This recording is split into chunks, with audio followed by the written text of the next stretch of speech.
L'Exode, chapitre 37. Betsaléel fit l'arche de bois d'acacia. Sa longueur était de 2 coudées et demie, sa largeur d'1 coudée et demie, et sa hauteur d'1 coudée et demie. Il la couvrit d'or pur, en dedans et en dehors, et il y fit une bordure d'or tout autour. Il fondit pour elle 4 anneaux d'or, qu'il mit à ses 4 coins, 2 anneaux d'un côté et 2 anneaux de l'autre côté. Il fit des barres de bois d'acacia et les couvrit d'or.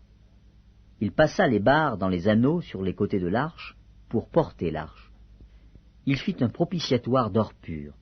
Sa longueur était de 2 coudées et demie et sa largeur d'1 coudée et demie. Il fit 2 chérubins d'or.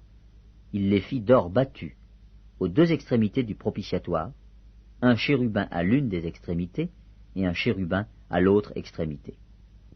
Il fit les chérubins sortant du propitiatoire à ses 2 extrémités.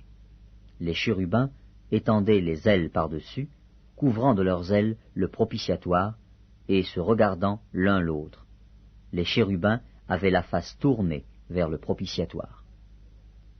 Il fit la table de bois d'acacia. Sa longueur était de 2 coudées, sa largeur d'1 coudée, et sa hauteur d'1 coudée et demie. Il la couvrit d'or pur, et il y fit une bordure d'or tout autour. Il y fit alentour un rebord de 4 doigts, sur lequel il mit une bordure d'or tout autour. Il fondit pour la table 4 anneaux d'or, et mit les anneaux aux 4 coins, qui étaient à ses 4 pieds. Les anneaux étaient près du rebord, et recevaient les barres pour porter la table. Il fit les barres de bois d'acacia, et les couvrit d'or, et elles servaient à porter la table. Il fit les ustensiles qu'on devait mettre sur la table, ses plats, ses coupes, ses calices et ses tasses pour servir aux libations. Il les fit d'or pur. Il fit le chandelier d'or pur. Il fit le chandelier d'or battu. Son pied, sa tige, ses calices, ses pommes et ses fleurs étaient d'une même pièce. 6 branches sortaient de ses côtés, 3 branches du chandelier de l'un des côtés et 3 branches du chandelier de l'autre côté.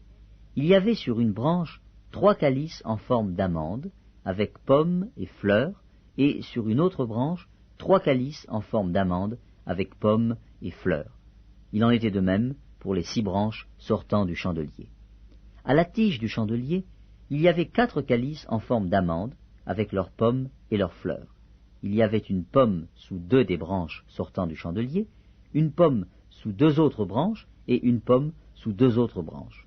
Il en était de même pour les 6 branches sortant du chandelier. Les pommes et les branches du chandelier étaient d'une même pièce.